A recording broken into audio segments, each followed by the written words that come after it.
Good morning and welcome to this week's Wednesday reflection from Holy Saviour Church in Hitchin.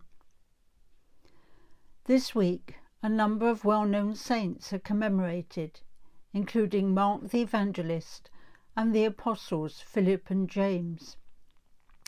But how many know about Pandita Ramabai, who is remembered today, April the 30th?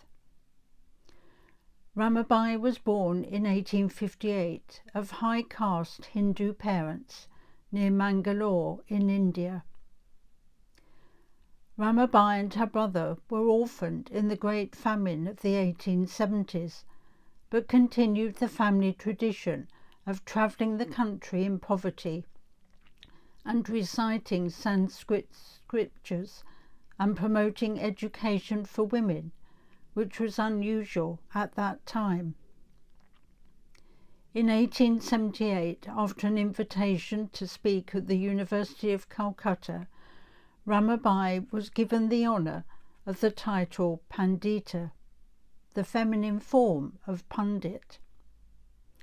Following this, she met with Bengali gentry and encountered Christianity, but was also encouraged to read the Vedas, the most sacred of Hindu literature. However, having been impressed by Christian worship, she began to question her old beliefs. Ramabai married a Bengali lawyer who sadly died of cholera after a short time. Left with a baby daughter, she was in a potentially vulnerable situation for a woman in India at that time. Her husband had been of a lower caste. She was an orphan and now a single mother, aged just 23. However, she moved from Bengal and set up a society to promote education for women and to campaign against child marriage. Ramabai also felt strongly that women should be able to train as doctors. She moved to England in order to study medicine, but increasing deafness prevented this. While based in the convent at Wantage, she and her daughter were baptized as Christians.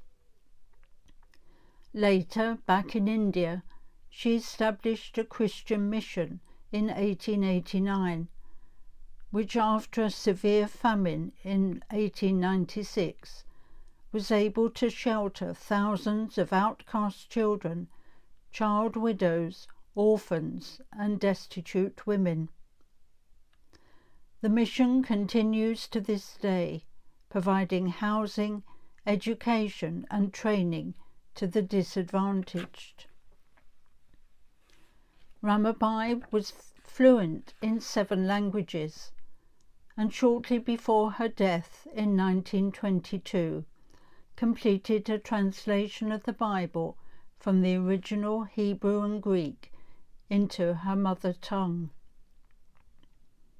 Ramabai has been variously described as a social reformer, Christian ministry and scholar, all achieved through her determination and perseverance, despite the many hardships and difficulties that she faced in her early life.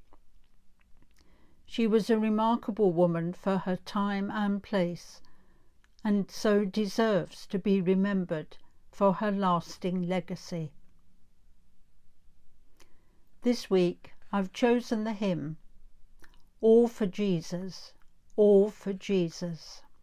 All for